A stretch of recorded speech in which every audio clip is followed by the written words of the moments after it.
All right, guys, I just wanted to make a quick video on this home sauna. I just got a comment. Man, look how nice. Sorry, I'm so ADD. It's so nice out today, though. I'm working on my injuries. I started physical therapy. It's amazing how much surgery you can avoid just by doing physical therapy. And I know nobody wants to hear it because it takes effort and it takes work and it's hard to do, but I'm telling you, it's way better to not be in pain and to not have to do surgery. But anyway, saunas. I've heard that saunas are so good for your cardiovascular system. I heard that being in a sauna is as good for your cardiovascular system as running, as like aerobic exercise. And like, you know me, I'm so lazy. I'll take anything I can get that's easy, But besides that, they just make me feel so much better. My great grandfather is Scandinavian, he's Norwegian. And I forget which Scandinavian country it is, but they say there's like a saying there that a house is not a home without a sauna. And if I had my dreams come true, I would get one that I could lay down in, because man, let me tell you, if I could lay down in a sauna, I'd be in there all day, dude. But so yeah, they're like $100 on Amazon. And what I'm guessing is legal reasons. When they come and the way they're advertised, they want the boiler outside of the tent. But it is ridiculous. It came with like a tube this big for the steam to go through into the tent. And it's just, you're never going to get enough steam. That way, it's a little silly. Even with the lid taken off completely, it's still like barely enough steam to be enjoyable. I mean, it's enough. It's great. I love it. Like I sit in there, I put my head over the thing, breathe in this nice steam. I've got a shoulder injury. I've got my rotator cuff I'm working on. So I hung this bike lock up here. I hang my hand up here and also up here on this ceiling beam. I hang on it a little bit and my shoulder pain is immediately gone. I just have to be careful not to put my full body weight on it because that can still hurt it because it's still in the early stages of getting physical therapy, fixing it and stuff like that. So, yeah, so my last one, I had one that was a little bit bigger than this. Oh, there goes my guitar. Good thing it's in a case. I had one that was like a little bit wider, but eventually I broke the zipper. What happened was the zipper came completely off. Like I unzipped it all the way off the edge. And I couldn't get it back on. So I ended up buying and the steamer broke too. But at least I got like a year or two out of it. And so then when I was looking on Amazon, you got to be careful because they're very deceptive with their photos. I thought I was getting a taller sauna because like if I stand up straight, my head hits the ceiling. But instead of being a taller sauna, it was actually just skinnier, which made it look taller in the photos. So if you really want to know what you're getting, you got to look at the measurements. You got to get out your tape measure. And you got to see what you're actually, how big it's actually going to be when it comes. Anyway, so the steamer, so the chair that comes with this thing is garbage basically. And it takes up too much space and it's like not that comfortable. So I just got this wooden crate I found. And I was like breaking the individual, like these things were starting to crack when I was sitting on them because all my weight was basically on a single thin board.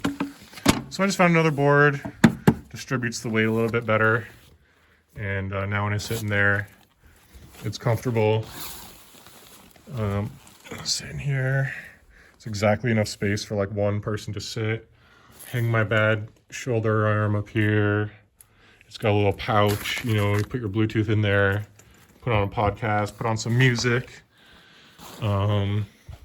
It's got another pouch on the outside, which is where I put my Bluetooth speaker sometimes, because you put it on the inside, it gets steamed up and you don't really want that. Or lately, I've just been putting it even just on like the chair, just nearby, because even when it's outside, even when it's here, it can get like some steam on it. You don't really want that. But anyway, as for like I said about the boiler, yeah, it comes with a lid and it comes with a plastic tube. If you look at the listings on Amazon, they all pretty much have this boiler. You'll recognize it. Sorry, I'm all over the place. And the one other thing is, it's really hard if you build this cage and then try to put the tent around the cage. it's extremely difficult to do because it's like such a tight fit. So what I would recommend doing is building the cage inside of the tent. I can't tell you how much trouble that would have saved me if I'd known that. Another thing is all these saunas, the main difference really is like where the windows are and where the pouches are. So just look at the different ones. Look at where the windows are. Look at where the pouches are. That's like the only difference you're going to see, you know, for the most part, the size and the shape and where the windows and pouches are. What else was I going to say besides getting the boiler to work right? I know I had something else. But yeah, to get the boiler to work right, like I said, it comes with like a lid and like a little hole. And you're supposed to run this little plastic tube inside the tent, and it just does not work. I tried it and I was like, this is ridiculous. It's just not working. It's like the amount of steam that comes out there, it would never heat up the sauna. It's insane. And so what I did is I just cut a little slit here, run the cord in there. I need to seal it up better because I can actually feel some cold air coming in when I'm running it. But this plug is like, it almost seals it up having this plug right here. And like the reason they probably don't come this way is obviously like having electricity connections inside a steaming sauna and like having an electrical device inside a steaming sauna is probably not like legal or like the best idea or whatever, but I'm not too worried about it. It works good for me. And yeah, crap. It's too bad I can't remember that other thing I was going to say, but that's fine. This is enough information for now to get you guys going. Another thing is that these boilers are like fairly weak, and if you put less water in it, it actually steams way better. So what I'll do sometimes is I'll just have like a cup of water in here, and like I'll just only put a couple of inches of water in here, and then it really boils and steams good. If you fill it up all the way, you know, the heat that this thing can generate is so limited that it doesn't make as much steam, doesn't make hardly any steam really if you fill it up all the way. So you're better off just leaving it like a quarter full and topping it off here and there as it's running down. But I find myself only being in there for like 5 or 10 minutes these days. And then my body, like at first it feels so good and I'm so happy to be in there. But after like 5 or 10 minutes, it starts to feel like not good to be in there. You know what I mean? So I don't know. Some people say it's good to push past like the uncomfortable part. But yeah, I just like, you know, I get out when I start when it stops feeling good and it starts feeling more bad. So yeah, that's pretty much it. I would highly recommend them. It's really good if you're like sick or your nose is crusty or you got a sore throat. Then you just breathe all that steam. It feels so good. It warms up when I wake up in the morning and I'm like cold and depressed, you know, I'll start this thing up, I'll get in there and I get all steamed up and warmed up and I always feel better afterwards. And it's supposed to have all sorts of health benefits. And what would be cool, actually, I think I remembered the other thing now. What would be really cool, I think for the future, I mean, besides getting like, I would love to build one out of plywood so I could lay down like I was saying. But besides that, what would be cool is like, you could buy these boilers for like $30 or something. And if you had 2 of them in there, like you would really be cooking because, I mean, this, like I was saying, this thing's just enough to be enjoyable. But if you had 2 of them, like you could really get like to some real sauna temperatures. And they also make like infrared light sauna lights now, which would be cool because they warm your skin from the outside in, you know, just like those baby chicken lights. So like then you'd have like the steam warming you up.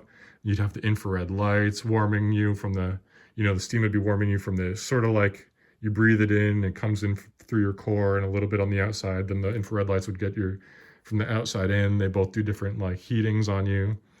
So that would be really cool because I don't think they're that expensive and you could like hang them up from the top or something. And I don't know if they'd short out. They probably would eventually. I don't know. I guess it would depend on how good they were sealed from electricity and stuff like that. But anyway, I just wanted to give you guys a quick little tour. So I'm actually going to turn this thing on. You just press the power button, then it says P09. That means power level 9. You can turn up the power and down the power here, which I never do because it's, you know, I need all the power I can get out of this thing. There's like timer buttons, which I never use. All I do is I keep it at maximum power, I turn it on, I turn it off, that's it. And yeah, so, oh yeah, the other thing I'm glad I remembered. I'm so glad I stopped smoking weed, guys, because I was so tired of not being able to remember things. It's really annoying not to remember things. So when I'm done using this thing, I'll open this up and I'll let it dry out, or else you're gonna have a bunch of moisture in there that's trapped. And when you got a bunch of moisture trapped in there, it's just gonna promote like mold growth and like gross. It's just gonna get gross, you know? So open up your flap when you're done, let it dry out in there. And also, what I recommend is once this thing gets really bubbling, you gotta give it like a few minutes to warm up and get all steamy in there. You don't wanna sit in there with it all cold. At least I don't. So what happens is if you open this door all the way like this, all the steam is gonna come out that you just built up for 5 or 10 minutes. So what I do is, let me see if I can get a camera stand here so I can show you what I do. See if I can do this without turning off the video, without pressing the button by mistake. So what I do is I figured out how to like open and close the door without really opening it super wide for very long. I'll show you how if I could find a good place to put this down where you can get a good view. I mean, that's pretty good, I guess. So here's how basically you can unzip this, and look, the door is still pretty much closed. I'm not going like this, right? I unzip it, I step in quickly, and close it, and then zip it. All right. And that way, you're not losing a bunch of steam. So yeah, those are my sauna tips for you guys. This thing literally changed my life.